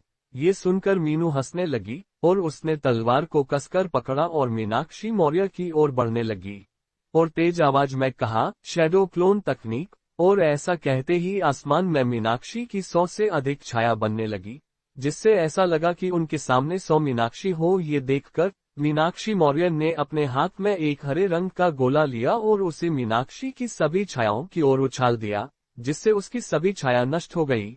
लेकिन जैसे ही उसने आगे देखा तो उसे मीनू कहीं नहीं दिखाई दी। तभी उसके पीछे मीनाक्षी प्रकट हुई और उसने एक घुसा सीधा मीनाक्षी मौर्य के चेहरे पर मारा। ये देखकर सभी योद्धा चौंक गए और उन्होंने कहा कि मीनाक्षी पहली शिष्या है मीनाक्षी मौर्य की, जो उस पर हमला करने में सफल रही। ये देखकर तो दिव्यांशी और चंद्रिका भी चौंक गई। तभी मीनाक्षी मौर्य ने मीनू की गर्दन पकड़ी और उसे सीधा जमीन पर फेंक दिया, जिससे वो जमीन पर जाकर गिरी और उसके मुंह से खून निकलने लगा। तभी मीनाक्षी मौर्य उसके पास गई और उसने उसके सर पर हाथ फेर कर कहा कि तुम सही में प्रतिभाशाली योद्धा हो। और तुमने आज मेरा सिर गर्व से ऊंचा कर दिया। ये सुनकर मीनू ने कहा, ये सब आपकी शिक्षा का ही नतीजा है। टीचर। तभी मीनाक्षी मौर्य ने उसे उठाया और उसे दिव्य गोली दी, जिससे वो पुनः ठीक हो गई। जिसके बाद मीनाक्षी मौर्य ने मीनू को उस बैटलफील्ड का विजेता घोषित किया। ये देखकर सभी योद्धा तालियां बजाने लगे और मीनाक्षी की ओर सम्मान से अपना सर झुका लेते हैं। तभी मीनाक्षी गर्व से सर उठाकर वहां से चली जाती है।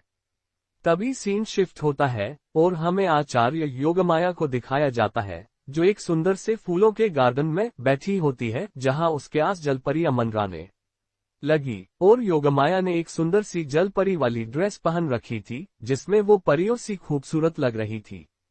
तभी शिवा और बाकी सभी आचार्य योगमाया के पास आते हैं और उसकी सुंदरता को देखकर सभी लोग आश्चर्यचकित हो जाते हैं। तभी योगमाया को छेड़ते हुए सूर्या कहता है, वहां आज तो आप इस जलग्रह की राजकुमारी लग रही है, जो अपने राजकुमार का इंतजार कर रही होती है। ये सुनकर योगमाया शिवा की ओर देखती है और शर्म से लाल हो जाती है। ये देखकर सूर्य कहता है, कोई तो चक्कर है। ये सुनकर शिवा उसके सर पर घुसा मारते हुए कहता है, अपना दिमाग कम चलाओ, तुम अभी केवल 14 साल के हो। ये देखकर गेंडा स्वामी उसकी ओर हंसने लगता है। तभी सूर्य कहता है, कुछ होने वाला है। गेंडा स्वामी। तभी सूर्य की दी गई गोली का असर खत्म हो जाता है और गेंडा स्वामी एक हैंडसम इंसान से वापस वही सांवला और मोटा गेंडा स्वामी बन जाता है। ये देखकर सभी जल परियां उससे दूर हो जाती है। ये देखकर गेंडा स्वामी सूर्य से कहता है कि क्या तुम्हारे पास और गोलियां हैं? ये सुनकर सूर्य कहता है कि तुम उस गोली का इस्तेमाल 3 साल में एक ही बार कर सकते हो। अगर तुमने उसका इस्तेमाल अभी किया तो तुम और भी ज्यादा भद्दे और मोटे हो जाओगे। ये सुनकर गेंडा स्वामी डर जाता है। तभी शिवा कहता है, तुम्हें अच्छा दिखने के लिए किसी गोली की आवश्यकता नहीं है। तुम वैसे ही काफी अच्छे दिखते हो और वैसे भी लोग आपका शरीर नहीं बल्कि मन देखते हैं। गेंडा स्वामी, इसीलिए तो जनरल अवंतिका ने तुम्हें पसंद किया था। ये सुनकर गेंडा स्वामी जनरल अवंतिका के बारे में सोचता है और आत्मविश्वास के साथ कहता है कि मुझे तुम्हारी किसी भी गोली की आवश्यकता नहीं है। सूर्या। ये सुनकर सूर्या भी मुस्कुराने लगता है, लेकिन गेंडा स्वामी को अवंतिका की याद आने लगती है और उसकी आंखों से आंसू भी छलक जाते हैं। ये देखकर आचार्य योगमाया सभी जलपरियों को गेंडा स्वामी के पास भेजती है और वो सभी जलपरियां गेंडा स्वामी के चारों तरफ मंडराने लगती है और उस पर दिव्य नीलम की वर्षा करने लगती है। ये देखकर गेंडा स्वामी का मन फिर से पहले जैसा हो जाता है और वो कुछ ही देर में पहले जैसा हो जाता है और उन सभी जलपरियों के साथ नाचने लगता है। जिसके बाद जल सम्राट परीक्षित आचार्य योगमाया के पास आता है और उससे कहता है, तुमने हमारे लिए काफी कुछ किया है, इसलिए मैं तुम्हें अपनी पुत्री के रूप स्वीकार करता हूँ। तुम आज से तुम इस जललोक की राजकुमारी हो। और ऐसा कहते ही वो जललोक की राजकुमारी का मुकुट उसे पहना देते हैं। ये देखकर आचार्य योगमाया की आंखों में आंसू आ जाते हैं और वो जाकर जल सम्राट परीक्षित और महारानी के गले लग जाती है। जिसके बाद वो सभी जल परियों को अलविदा कहकर वहां से जाने लगती है।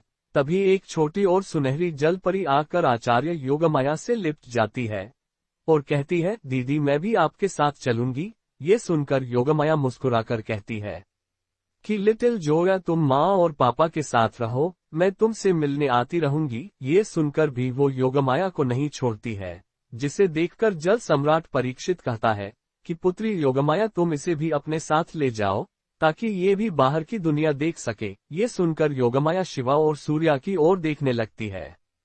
ये देखकर शिवा और सूर्या भी जोया को अपने साथ ले जाने के लिए राजी हो जाते हैं।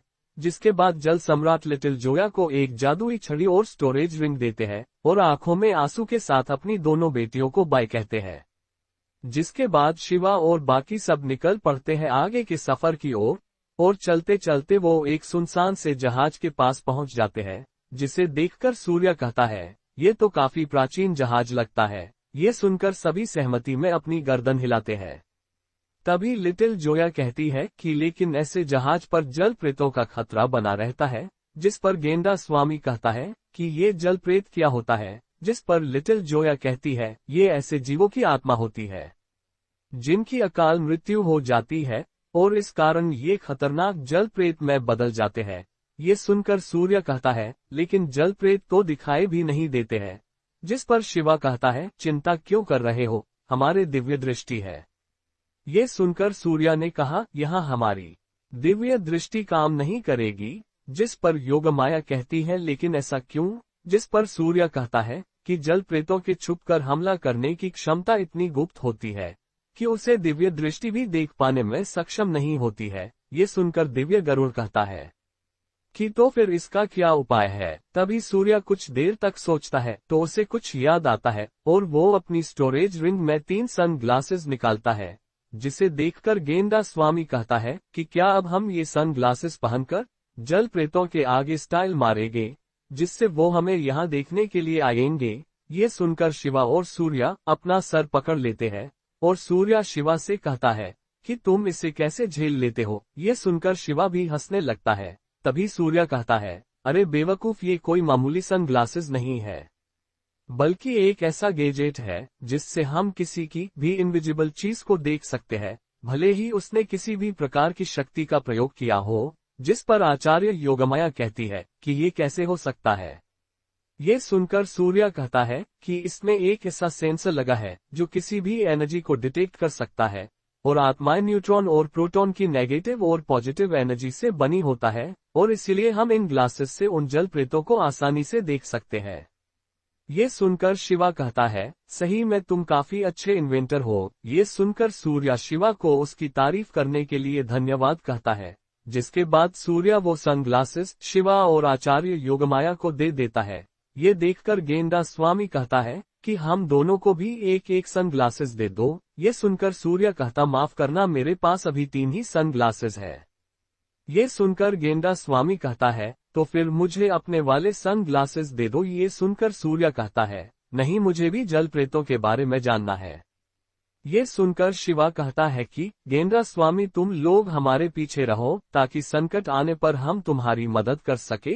ये सुनकर गेंडा स्वामी कहता है, ठीक है शिवा भाई। तभी शिवा वो सनग्लासेस पहनकर कहता है कि मैं कैसा लग रहा हूँ। ये सुनकर योगमाया कहती है, इन ग्लासेस में तो शिवा तुम बिल्कुल किसी फिल्म स्टार की तरह लग रहे हो।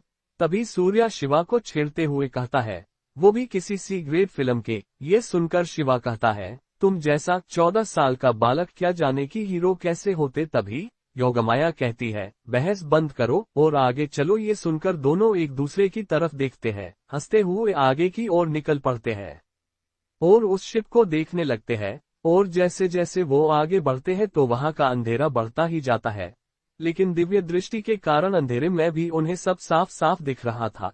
तभी अचानक गेंडा स्वामी जोर जोर से हंसने लगता है। ये देखकर शिवा गेंडा स्वामी की ओर देखता है तो उसे उसके आसपास कई सारे जल प्रेत दिखाई देते हैं जो गेंडा स्वामी को गुदगुदी कर रहे थे। ये देखकर शिवा उनकी ओर देखने लगता है और जैसे ही शिवा की दृष्टि उन जल प्रेतों पड़ती है तो वो सभी जल प्रेत भय से कांपने लगते, जिसे देखकर शिवा भी आश्चर्यचकित हो जाता है और कहता है कि ये मुझे देखकर डर क्यों रहे हैं।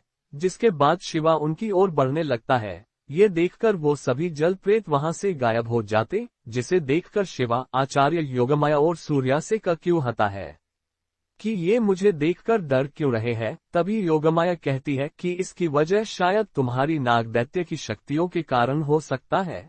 ये सुनकर शिवा कहता है कि शायद तुम सही कह रही हो।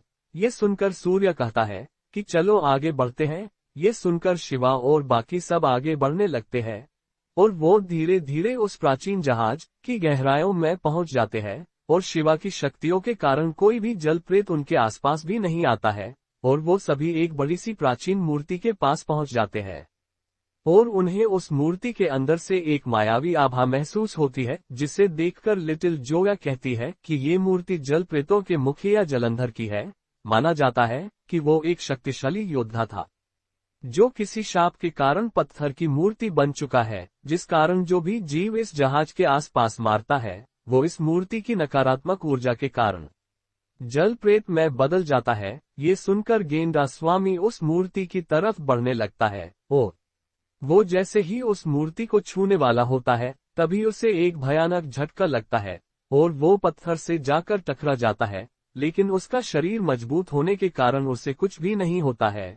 और वो गुस्से से दोबारा मूर्ति पर हमला करने की कोशिश करता है, लेकिन शिवा उसे रोक लेता है और खुद उस मूर्ति के पास पहुंच जाता है और उस मूर्ति को हल्के से छूता है तो उससे एक भयानक झटका लगता है, जिसे देखकर शिवा कहता है कि इस मूर्ति के आसपास काफी ताकतवर ऊर्जा जाल लगा हुआ है। ये सुनकर सभी लोग हैरान हो जाते हैं। तभी शिवा अपनी दिव्य ऊर्जा को एकत्रित करके उसे आसमान में चला देता है, जिससे एक दिव्य बिजली सीधा शिवा के हाथ पर गिरती है और शिवा उस दिव्य बिजली को पकड़कर उस दिव्य बिजली से तीर और धनुष का निर्माण करता है और उस दिव्य बिजलियों के बने तीर से उस ऊर्जा जाल पर हमला करता है, जिससे वो ऊर्जा जाल नष्ट हो जाता है। ये देखकर आचार्य योगमाया कहती है कि क्या दिव्य बिजलियों से भी हथियार बनाया जा सकता है। ये सुनकर सूर्य कहता है कि इसे दिव्य बिजली बंधन साधना कहा जाता है। इस साधना से कोई भी व्यक्ति दिव्य बिजलियों के साथ संबंध स्थापित कर सकता है और वो दिव्य बिजलियां उसके साथ जुड़ जाती है और वो साधक जैसे चाहे वैसे उन दिव्य बिजलियों का इस्तेमाल कर सकता है। इस साधना का निर्माण स्वयं रैन भार्गव ने किया है और उन्होंने ये कला केवल 2 ही लोगों को सिखाई है, एक मेरे पिता सम्राट रोहन ओबोरॉय और दूसरा शिवा को। लगता रैन भाई ने शिवा को काफी कुछ सिखाया है और एक दिन शायद शिवा सभी ब्रह्मांडों में सबसे शक्तिशाली योद्धा होगा। आपको क्या लगता है योगमाया? जिस पर आचार्य योगमाया ने कहा, मुझे भी शिवा पर पूरा विश्वास है। और ऐसा कहकर वो दोनों शिवा के साथ आगे बढ़ने लगते हैं और जैसे ही शिवा उस मूर्ति की तरफ आगे बढ़ता है तो उसे सभी और जलप्रेत घेर लेते हैं। ये देखकर शिवा उन पर हमला करने की कोशिश करता है। तभी मूर्ति में से आवाज आती है, रुक जाओ युवक, इन पर हमला मत करो। ये सुनकर शिवा कहता है, लेकिन ये मुझ पर हमला कर रहे हैं। ये सुनकर वो मूर्ति कहती है कि वो तुम पर हमला नहीं कर रहे हैं, बल्कि तुम ही हो जो हमें इस शाप से मुक्त करा सकते हो। जिस पर शिवा ने कहा, कैसे? जिस पर जल प्रेतों के मुखिया जलंधर ने कहा कि तुम पहले ऐसे इंसान हो जिस पर इन जल प्रेतों पर हमला नहीं किया और तुम्हारे अंदर कोई ऐसी दिव्य शक्ति जो कि किसी शक्तिशाली देवता से जुड़ी हुई है। ये सुनकर शिवा अपने आकार को बढ़ाता है और उसके आसपास पंचमुखी दिव्य नाग की छाया बनने लगती है और उसके माथे पर एक मुकुट आ जाता है और उसके आसपास पंचभूत चक्र बनने लगते हैं और शिवा के हाथ में एक त्रिशूल आ जाता है। ये देखकर सभी जल प्रेत शिवा के आगे अपने घुटने टेक लेते हैं और शिवा के इस रूप देखकर योगमाया और बाकी सब भी अपने हाथ जोड़ लेते हैं, लेकिन सूर्य अपनी जगह पर ही खड़ा रहता है। तभी शिवा अपने त्रिशूल से एक दिव्य ऊर्जा को प्रसारित करता है और वो दिव्य ऊर्जा जैसे ही उन जल प्रेतों पर पड़ती है तो उस त्रिशूल की ऊर्जा सभी जल प्रेत एक रोशनी की किरण में बदल जाते हैं और उन सभी की आत्मा से नकारात्मकता नष्ट हो जाती है और उन सभी की आत्माओं को मुक्ति मिल जाती है और उन्हें मोक्ष की प्राप्ति होती है। तभी जल प्रेतों के मुखिया की मूर्ति भी धीरे धीरे किसी फिर से एक इंसान में बदलने लगती है और वो कुछ ही देर में वो पूरी तरह से इंसान में बदल जाता है और शिवा के आगे अपने घुटने टेक लेता है और शिवा से कहता है कि आप कौन है भगवान? जिस पर शिवा कहता है कि मैं भगवान शेषनाग का अवतार और नश्वर ब्रह्मांड का सम्राट शिवा शास्त्री हूँ। ये सुनकर वो आदमी कहता है कि मैं आज से आपका सेवक हूँ। सम्राट शिवा, कृपया अपने तुच्छ सेवक को स्वीकार करें। ये सुनकर शिवा उसे उठाता है और उससे कहता, आज से तुम भी हम सबके साथ रहोगे। ये सुनकर वो शिवा के आगे अपना सर झुका लेता है, जिसके बाद शिवा उससे नील मणि के बारे में पूछता है। ये सुनकर जल प्रेतों का मुखिया जलंधर कहता है कि वो हमें अनंत जल सागर की गहराइयों में बसे जल मंदिर में मिलेगी, जिसकी रक्षा जल देवता बारुण करता है, जो कि एक शक्तिशाली देवता है। जिस पर शिवा कहता है कि क्या तुम मुझे वहां तक ले जा सकते हो? जिस पर जलंधर कहता है कि क्यों नहीं मालिक। ये सुनकर शिवा कहता है कि तुम्हें मुझे मालिक कहने की कोई जरूरत नहीं है, तुम मुझे शिवा कह सकते हो। ये सुनकर जलंधर ने कहा, ठीक है, आप जैसा कहे शिवा। जिसके बाद शिवा कहता है, चलो तो फिर चलते हैं। तभी शिवा आगे बढ़ने लगता है, जिसे देखकर जलंधर कहता है कि आप कहाँ जा रहे हैं शिवा? जिस पर शिवा कहता है, हम नील मणि को ढूंढने जा रहे हैं। तभी जलंधर कहता है कि तो हम इस जहाज से चलते हैं। जिस पर शिवा कहता है कि मगर ये जहाज तो टूटा हुआ है।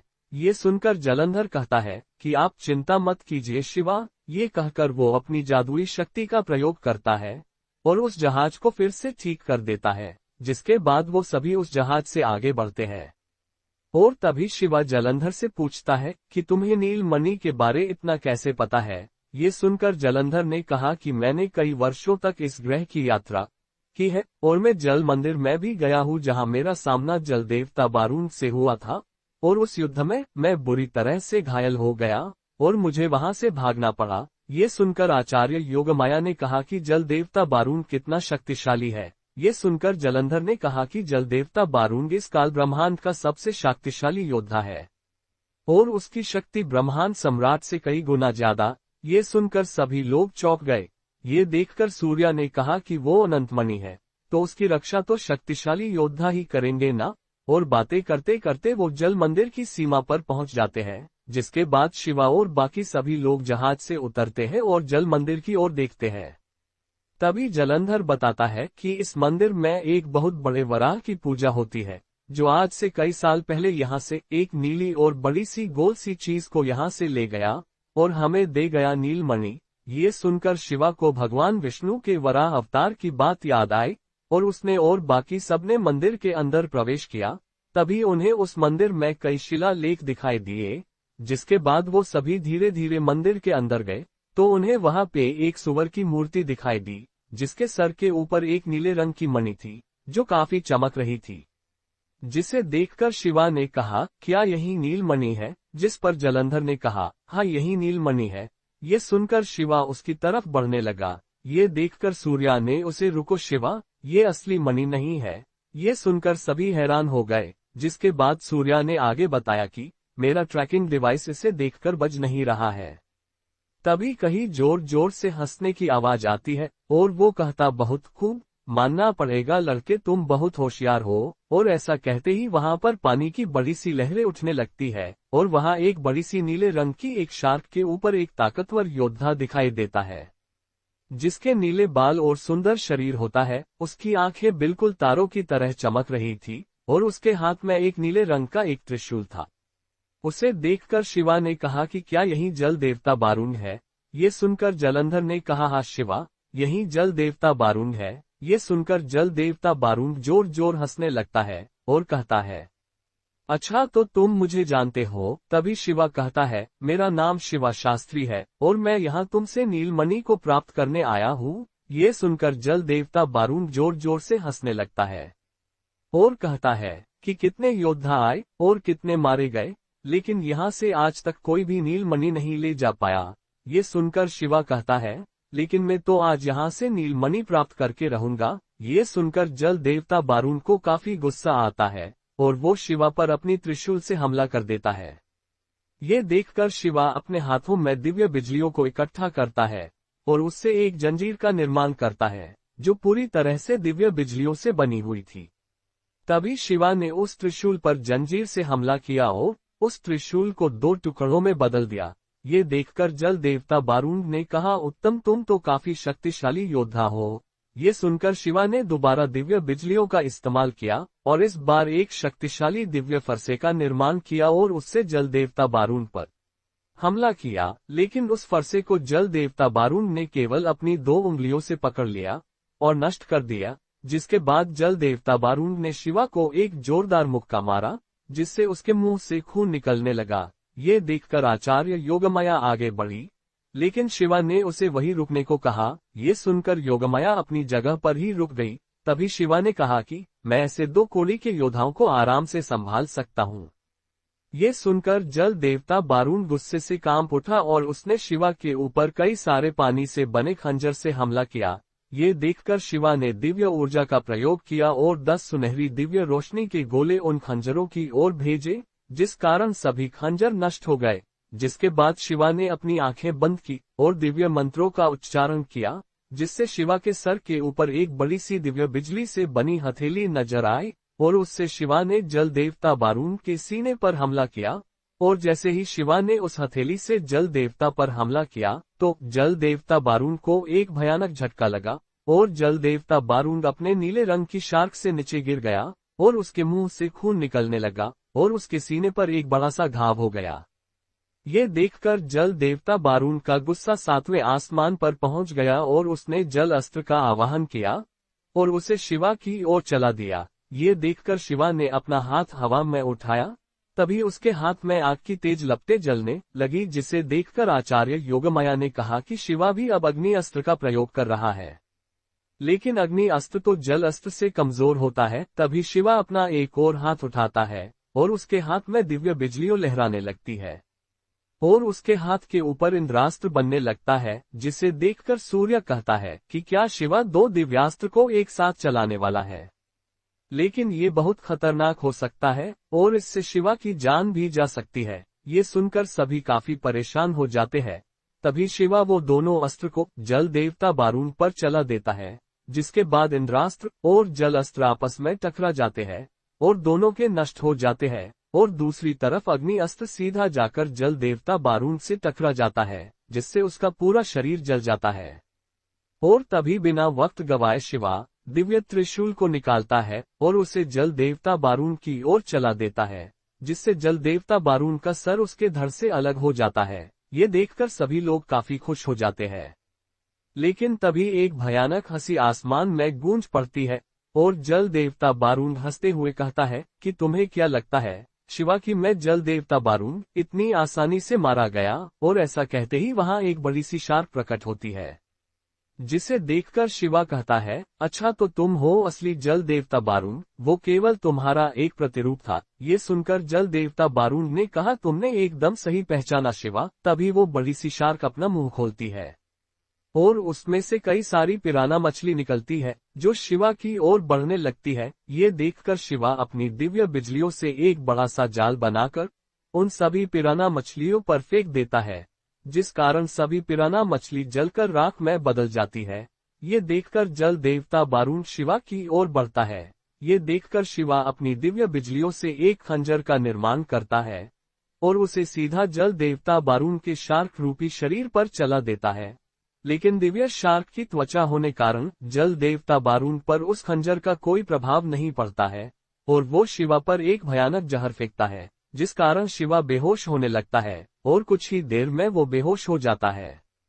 ये देखकर जल देवता बारूण उसकी ओर बढ़ने लगता है। ये देखकर आचार्य योगमाया और बाकी सब जल देवता बारूण पर हमला करते हैं, पर जल देवता बारूण अपने एक ही हमले से सभी को घायल कर देता है और शिवा के पास पहुंच जाता है और अपने मुंह के अंदर शिवा को बंद कर लेता है। ये देखकर सभी आश्चर्यचकित हो जाते हैं। तभी जल देवता बारूण आचार्य योगमाया और बाकी सब की ओर बढ़ता है। ये देखकर सूर्य अपनी आंखें बंद करता है और उसके माथे के ऊपर एक शक्तिशाली दिव्य अस्त्र बनने लगता है, जिसे रुद्रास्त्र कहा जाता है। और जैसे ही वो इसे जल देवता बारूण पर फेंकने वाला होता है, तभी उसे कुछ महसूस होता है और वो उस अस्त्र को वापस ले लेता है। तभी जल देवता बारूण के पेट के अंदर शिवा अपनी आंखें खोलता है और अपनी दिव्य ऊर्जा का प्रयोग करता है, जिससे उसके चारों ओर एक सुनहरी रोशनी फैल जाती है और वो अपनी बची हुई दिव्य ऊर्जा और दिव्य बिजलियां का प्रयोग करता है, जिससे उसका हाथ पूरी तरह से दिव्य बिजली से भर जाता है और शिवा अपने हाथ से जल देवता बारूण के पेट में एक भयानक मुक्का मारता है, जिससे उसका पेट फट जाता है और उसका शक्ति स्रोत भी नष्ट हो जाता है, जिससे वो फिर से अपने इंसानी रूप में आ जाता है और उसके मुंह और नाक से खून निकलने लगता है और उसके पेट में एक बड़ा सा छेद हो जाता है और वह अधमरी अवस्था में पहुंच जाता है। लेकिन फिर भी वो अपने देवदंड को निकालता है और उससे शिवा पर हमला कर देता है। ये देखकर शिवा अपने मुंह का खून साफ करता है और अपनी आंखें बंद करता है, जिससे उसके आसपास काला धुआं फैल जाता है और वो एक नाग दैत्य में बदल जाता है, जो 1000 फीट ऊंचा होता है और उसके 5 फन होते हैं, जिसे देखकर जल देवता बारूण भी घबरा जाता है। तभी शिवा अपना मुंह खोलता है, जिससे कि ताकतवर दिव्य अग्नि निकलती है, जो जल देवता बारूण के शरीर को जलाकर राख कर देती है। लेकिन उसकी आत्मा बचकर वहां से भाग जाती है, जिसके बाद वो नाग दैत्य आचार्य योगमाया और बाकी सबकी ओर देखता है। ये देखकर वो सभी अपने हथियार निकाल लेते हैं। तभी नागदैत्य अपनी आंखें बंद करता है और पुनः शिवा के रूप में आ जाता है, जिसके बाद शिवा सबकी ओर देखकर कहता है कि मैंने नागदैत्य पर पूरा नियंत्रण प्राप्त कर लिया है। ये सुनकर सभी अपने हथियार वापस ले लेते हैं, जिसके बाद सूर्य शिवा के पास आता है और उसे एक महादिव्य गोली देता है, जिसे खाकर शिवा फिर से साधना करने के लिए बैठ जाता है और कुछ ही देर में उसकी संपूर्ण दिव्य ऊर्जा लौट आती है, जिसके बाद शिवा और बाकी सब जल मंदिर में प्रवेश करते हैं और नीलमणि को ढूंढने लगते हैं। तभी सूर्य का रदा बजता है, जिससे सभी को असली नीलमणि का पता चलता है, जो एक सुंदर से मुकुट में लगी होती है, जिसके लिए शिवा को एक नदी पार करनी होती है। पर समस्या ये होती है कि जो कोई भी उस नदी के जल को छुएगा वो बर्फ की मूर्ति में बदल जाएगा, जिसे सुनकर सभी लोग काफी हैरान हो जाते हैं। ये सुनकर जलंधर कहता है कि शिवा, मैं जाकर आपके लिए ये मणि लेकर आता हूँ। जिस पर शिवा कहता है कि ऐसा संभव नहीं है, क्योंकि अगर तुम मणि तक पहुंच भी गए तो भी उसे हाथ लगाते ही तुम जलकर भस्म हो जाओगे। ये सुनकर योगमाया पूछती है, ऐसा क्यों? ये सुनकर शिवा बताता है, रैन भाई ने मुझे बताया था कि इस मणि को वही हाथ लगा सकता है जो श्री कृष्ण से जुड़ा हो, और तुम तो जानते ही हो कि मैं किसका अवतार हूँ। ये सुनकर आचार्य योगमाया कहती है, तो अब तुम क्या करोगे? जिस पर शिवा कुछ देर विचार करता है और तभी वो देखता है कि एक पेड़ का पत्ता उस नदी को उड़ता हुआ पार कर लेता है और वो बर्फ में भी नहीं बदलता है। ये देखकर शिवा कहता है कि मिल गया रास्ता। जिस पर सूर्य कहता है, कौन सा रास्ता? जिस पर शिवा कहता है कि मैं भी अब पत्ता बनकर इस नदी को पार करूंगा। जिस पर योगमाया कहती है, कैसे? ये सुनकर शिवा कहता है, परिवर्तन की तकनीक से। जिसके बाद शिवा अपनी आंखें बंद करता है और परिवर्तन की तकनीक के लिए हैंड साइन बनाता है, जिससे वो कुछ ही देर में एक पत्ते में बदल जाता है और सूर्य से कहता है कि वो इस रूप में केवल 5 मिनट ही रह सकता है, इसलिए जल्दी करो। ये सुनकर सूर्य उस पत्ते पर एक छोटी सी फ्लाइंग मशीन लगा देता है और शिवा पत्ते के रूप में उस नदी को पार कर जाता है और नीलमणि के पास पहुंच जाता है। जिसके बाद वो फिर से अपने पहले जैसे रूप में आ जाता है। जिसके बाद जैसे ही वो नीलमणि को छूता है तो वहां पर एक नीले रंग का प्रकाश फैल जाता है और वो मणि शिवा के चेतना के सागर में चली जाती है, जिससे शिवा की आंखों का रंग कुछ देर के लिए नीला हो जाता है, जिससे शिवा के आसपास नीलमणि की आभा फैल जाती है, जिस कारण शिवा आसानी से वहां के पानी को काबू कर पाता है। ये देखकर सूर्य कहता है कि ये नीलमणि की शक्ति के कारण हुआ है। अब शिवा अपने अनुसार जल को काबू कर सकता है और अब वो नीलमणि की शक्ति से संसार से किसी भी विष को नष्ट कर सकता है। जिसके बाद हम देखते हैं कि शिवा की आंखें दोबारा पहले जैसी हो जाती है। जिसके बाद शिवा कहता है कि नीलमणि की शक्ति तो अद्भुत है, जिसके वो सभी कुछ देर और बात करते हैं और सूर्य कहता है कि चलो अब हमारे जाने का समय आ गया है। जिसके बाद सूर्य अपनी स्टोरेज रिंग में से स्पेसशिप को बाहर निकलता है और शिवा और उसके सभी साथी स्पेसशिप में बैठ जाते हैं। जिसके बाद आचार्य योगमाया कहती है, तो अब हमें कौन सी मणि प्राप्त होगी? जिस पर सूर्य कहता है, अगली मणि है कौस्तुभ मणि है, जो हमें पार्थिव ब्रह्मांड में मिलेगी। ये सुनकर गेंडा स्वामी कहता, तो चलो पार्थिव ब्रह्मांड में। ये सुनकर सूर्य फुल स्पीड स्पेसशिप चलाता है। तो क्या होगा आगे, कैसे प्राप्त करेगा शिवा कौस्तुभ मणि को और क्या होगा इस पार्थिव ब्रह्मांड में, जानने के लिए सुनते रहे महायोद्धा शिवा।